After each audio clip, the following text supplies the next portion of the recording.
Ao longo de mais de 2000 anos, desde que Pedro foi escolhido por Jesus de Nazaré como líder dos primeiros cristãos, conforme registrado nos evangelhos, até o atual Pontífice Francisco, único Papa nascido no continente americano, a Igreja Católica já teve 265 líderes. Essa longa sucessão inclui figuras marcantes, conhecidas por sua sabedoria, influência espiritual ou contribuições históricas, como Leão Magno, que salvou Roma ao negociar com Átila, o rei dos hunos, Júlio II, mecenas das artes, Gregório XIII, responsável pela criação do calendário que usamos hoje, Pio XI, que garantiu a independência do Vaticano como Estado soberano, João XXIII, chamado de o Papa Bom, e João Paulo II, famoso por suas viagens pelo mundo. No entanto, nem todos os papas deixaram um legado positivo. Alguns ficaram na história por motivos bem menos nobres: corrupção, luxo excessivo, desperdício de recursos, atos cruéis e outros comportamentos que pouco condizem com os princípios cristãos.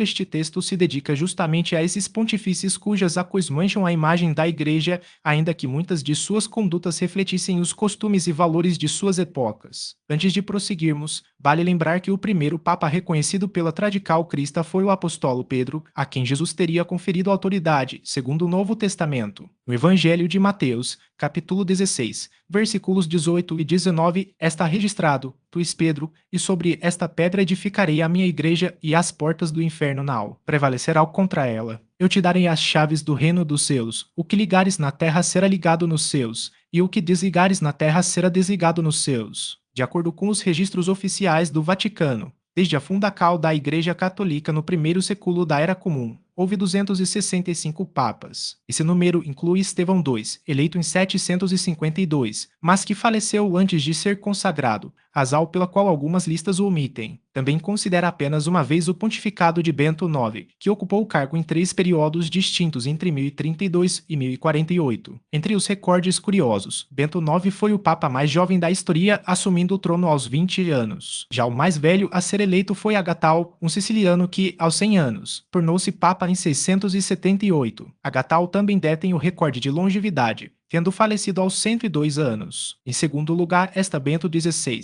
que morreu quase aos 96 anos em 2022, 9 anos após renunciar ao pontificado. O reinado mais longo foi o de Pio IX, que governou a Igreja por 31 anos, 7 meses e 22 dias, entre 1846 e 1878. Oficialmente, o Papa é chamado de Sua Santidade e acumula títulos como Vigário de Cristo, sucessor do Príncipe dos Apostolos, servo dos servos de Deus, sumo pontifício da Igreja Universal, bispo de Roma, arcebispo metropolitano da província romana, primaz da Itália e soberano do Estado da Cidade do Vaticano. Este último e o único cargo de natureza civil que o Papa exerce. Dos 265 papas, apenas 11 não nasceram na Europa, 9 eram europeus, 3 africanos e 1 americano. Entre os 254 pontifícios europeus, 214, 84% do total, eram italianos. No entanto, desde a morte de João Paulo em 1978, os 3 papas seguintes não foram italianos: o polonês João Paulo II,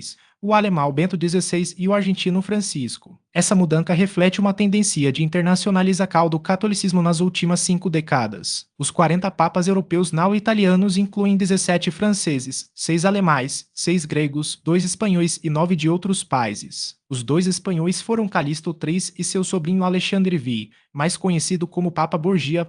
Entre os pontifícios com pior reputação histórica está Sérgio III, cujo pontificado, entre 904 e 911, foi marcado por violência e controvérsias. Em seu livro Julgamento do Cadáver, o processo mais estranho da história, o historiador Donald E. Wilkie Jr. descreve seu governo como triste e lamentável, enquanto o medievalista Roger Collins o define como inepto e cruel. Sérgio III viveu em um período de intensa instabilidade política na Península Itálica e não hesitou em recorrer à forca para alcançar seus objetivos. Ele ordenou o assassinato de seus 2 antecessores, Leão V e Cristóvão, e usou subornos, chantagens e ameaças de exílio para garantir o apoio do clero romano. Além disso, anulou todas as decisões de seu inimigo, o Papa Formoso, e chegou a ser acusado de ter um relacionamento com Marozia, filha do poderoso senador romano Teofilato I. Dessa suposta união teria nascido o futuro Papa, João X. O pontificado de Sérgio III ocorreu durante a chamada pornocracia, um período em que as amantes dos papas exerciam grande influência sobre os rumos da Igreja. Agora conheceremos alguns dos papas que mais prejudicaram a imagem do cristianismo com suas acusações. O primeiro da lista é Estevão V, responsável por um dos episódios mais grotescos da história eclesiástica, o Sínodo do Cadáver. Seu pontificado durou pouco mais de um ano, entre 896 e 897, mas foi suficiente para deixar uma marca indelével. Em fevereiro ou março de 897, Estevão V ordenou que o corpo do Papa Formoso, falecido quase um ano antes, fosse exumado. O cadáver foi vestido com as vestes papais e colocado em um trono durante um concílio eclesiástico, onde foi julgado por crimes que, obviamente, não podia contestar. Como era de se esperar, Formoso foi considerado culpado, sua eleição como papa foi anulada e todos os seus atos, incluindo as ordenações de bispos, foram declarados inválidos. Em seguida, o corpo foi despido, os 3 dedos da mão direita, usados para abençoar, foram cortados, e o cadáver foi arrastado pelas ruas de Roma, apedrejado e lancado no rio Tibre. O fim de Estevão V foi trágico. Em 897, um terremoto abalou Roma e a população atribuiu o desastre à ira divina contra o Papa. Revoltados, os romanos incendiaram o palácio papal com Estevão ainda dentro e, depois, o estrangularam. Seu antigo aliado, o Papa Sérgio III, mandou erguer um mausoléu em sua homenagem na antiga Basílica de São Pedro, onde o monumento não apenas registrava sua morte violenta, mas também insultava o Papa que havia sido submetido ao julgamento póstumo. Outro nome que não pode ser esquecido é o de Bento IX, que governou a Igreja em 3 períodos distintos entre 1032 e 1048. Além de ser o Papa mais jovem da história, ele também figura entre os mais controversos de Pracois, onde banquetes luxuosos se misturavam a orgias e transações escusas. João XII, como passou a ser chamado, não apenas ignorava as críticas, mas as desafiava abertamente, chegando a ser acusado de transformar a Basílica de São João de Latral em um mercado de favores eclesiásticos. Seu comportamento escandalizou até mesmo os padrões da época. Disse que consagrou um bispo em um estábulo, nomeou um menino de 10 anos como cardeal e blasfemou contra santos durante jogos de azar. A gota d'água para seu pontificado veio quando o imperador Otto I, cansado das denúncias de corrupção e imoralidade, marchou sobre Roma em 963. João XII fugiu para as montanhas de Tusculo, levando consigo o tesouro papal, enquanto Otto convocava um sínodo para julgá-lo. Acusado de simonia, assassinato, incesto e arte de invocar demônios, o Papa foi deposto in absentia e substituído por Leão VIII. No entanto, assim que as tropas imperiais deixaram a cidade, João XII retornou com um exército de aliados, retomou o trono e vingou-se cruelmente. Mutilou e executou seus acusadores, incluindo o cardeal que o havia traído. Seu reinado turbulento terminou, de forma tão abrupta quanto começou. Em maio de 964, aos 27 anos, João XII morreu em circunstâncias obscuras. A versão mais difundida, e talvez a mais simbólica, é a de que foi assassinado pelo marido de uma mulher com quem mantinha um caso, surpreendido em flagrante. Outros relatos sugerem que sofreu um derrame durante um ato sexual. Independentemente da causa, sua morte marcou o fim de um dos pontificados mais caóticos da história, deixando para trás uma igreja fragilizada e uma reputação que, séculos depois, ainda seria lembrada como exemplo dos excessos do poder papal. Outro nome que ilustra os extremos do papado medieval e o de Estevão V, eleito em 896. Seu breve pontificado ficou eternizado por um episódio macabro, chamado Sínodo do Cadáver. O alvo da fúria de Estevão V foi o Papa Formoso, seu antecessor, que havia morrido meses antes. Motivado por rivalidades políticas e pessoais, Estevão ordenou que o corpo de Formoso fosse exumado, vestido com as insígnias papais e colocado em um trono para ser julgado póstumamente. Durante o processo, um diácono respondia em nome do cadáver, enquanto Estevão V o acusava de perjurio, ambição desmedida e de ter usurpado o papado. O veredito foi previsível. Formoso foi declarado culpado. Seus atos como papa foram anulados, e seus dedos da mão direita, usados para abençoar, foram dissipados. O corpo, já em decomposição, foi arrastado pelas ruas de Roma e jogado no rio Tibre. A grotesca encenação chocou a cristandade e reforçou a imagem de uma igreja mergulhada em intrigas e violência. O próprio Estevão V não escaparia das consequências de seu ato. Meses depois, foi deposto, preso e estrangulado na prisão, fechando um ciclo de vingança que expôs a fragilidade moral do papado naqueles tempos conturbados. Festas desregradas, jogos de azar e outros atos moralmente questionáveis marcaram seu pontificado. Além de sua conduta pessoal, suas decisões políticas também trouxeram consequências desastrosas. em uma tentativa de conter o crescente poder de Otal e, imperador do Sacro Império Romano Germânico, João XII buscou alianças com alguns dos adversários do monarca. Quando Otal marchou sobre Roma, o Papa não teve outra saída senão fugir, retornando apenas após o imperador instalar Leão VIII no trono pontifício. Iniciou-se então uma luta feroz entre João e Leão, marcada por excomunhões e traicos, que mergulhou a igreja em ainda mais instabilidade. Após a partida de Otal de Roma, João XII retomou o poder em 964, expulsando Leão VIII e ordenando a mutilação de vários de seus inimigos. Contudo, sua morte chegou poucos meses depois, durante um encontro íntimo com uma mulher casada. Não se sabe ao certo se foi por um ataque fulminante ou pela vingança do marido traído. Seu sucessor, Francisco della Rovere, foi consagrado em agosto de 1471 como Sisto IV, escolhendo um nome que não era usado desde o século V, após o pontificado de Sisto III. Apesar de sua reputação inicial de homem piedoso, seu legado é marcado por dois feitos culturais notáveis: a construção da Capela Sistina, que abrigaria uma das obras-primas do Renascimento, e a criação da Biblioteca Vaticana. No entanto, seu pontificado também foi marcado pelo nepotismo desenfreado, elevando sobrinhos a cargos de cardeal e outras dignidades eclesiásticas. Mas foi na Espanha que seu nome ficou particularmente associado à fundação da Inquisição Espanhola em 1478, em aliança com os reis católicos, Isabel de Castela e Fernando de Aragão. Ao longo de seus mais de 3 séculos de atuação na Espanha e em suas colônias, o Tribunal do Santo Ofício perseguiu judeus, protestantes, moriscos, hereges, bigamos, blasfemos e outros acusados, utilizando a tortura para obter confissões e condenando milhares à fogueira.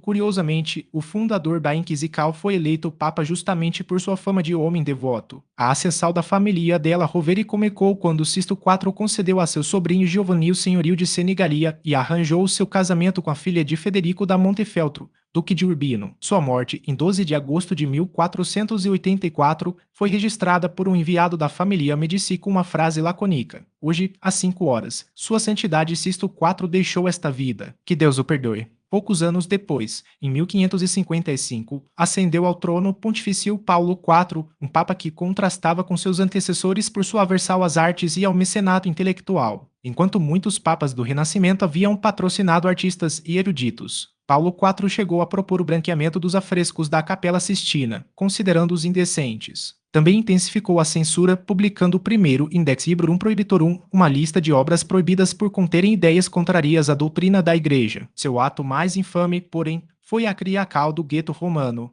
por meio da bula Cum Mimis Absurdum, que confinou os judeus de Roma ao bairro de Sant'Angelo, cercado por muros e portões que eram trancados ao anoitecer. Além disso, proibiu-os de exercer determinadas profissões e os obrigou a assistir a sermões católicos durante o Shabat. Sua eleição foi surpreendente, pois aos 79 anos, em circunstâncias normais, teria recusado o cargo. Especula-se que aceitou apenas para desafiar o imperador Carlos V, que se opunha à sua nomeação. Quando morreu, em 18 de agosto de 1559, era tão impopular que sua família apressou o funeral para evitar que a multidão enfurecida profanasse seu túmulo. Outro papa controverso foi Bonifácio VIII, nascido Benedetto Caetani, um jurista brilhante que se tornou cardeal em 1281 e foi eleito papa em dezembro de 1294, após convencer seu antecessor, o piedoso mas inepto Celestino V, a renunciar. Uma de suas primeiras medidas foi prender Celestino no castelo de Fulmone, onde o ex-papa morreu 10 meses depois. Bonifácio VIII foi um defensor intransigente da supremacia da Igreja, tanto em assuntos espirituais quanto temporais. Sua ambição política o colocou em conflito com diversos governantes, incluindo Felipe IV, o Belo, da Franca, cujas políticas fiscais sobre o clero enfureceram o Papa. Em resposta, Bonifácio emitiu uma série de bulas, entre elas a famosa Unum Sanctam, que afirmava a autoridade absoluta do pontifício sobre todos os reis e príncipes cristãos. Outro alvo de sua fúria foi a poderosa família Colonna, cujas cidades foram saqueadas, incluindo Palestrina, onde cerca de 6.000 pessoas morreram. Dante Alighieri, em A Divina Comédia, reservou-lhe um lugar no 8º círculo do inferno, o que só aumentou a ira do Papa. Sua sede de poder, no entanto, acabou por selar seu destino. Em 1303, foi brutalmente espancado por mercenários a serviço de seus inimigos e morreu pouco depois, em 11 de outubro. Já Júlio III, filho do jurista romano Giovanni Maria Ciotti del Monte, foi eleito papa em fevereiro de 1550 como uma solução de compromisso entre as facções do Colégio Cardinalicio. Nos primeiros anos de seu pontificado, parecia promissor, mas logo se revelou um governante medíocre e desinteressado. Passava a maior parte do tempo recluso em seu palácio, dedicado a seus prazeres pessoais, enquanto negligenciava os assuntos da igreja. Sua relação com um jovem chamado Innocenzo, que havia encontrado mendigando em Parma,